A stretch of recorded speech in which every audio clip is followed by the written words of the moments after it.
Children trapped in Gaza, amid the onslaught they are crying. Under the rubble they are crying. They would rather die than live. Their unjust torture is the responsibility of adults all over the world. Listen to the crying voices of the children of Gaza.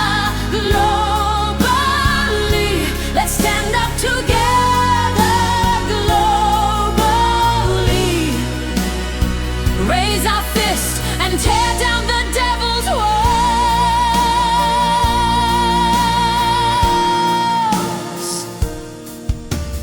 Children trapped in Gaza, international community is not seriously trying to save them.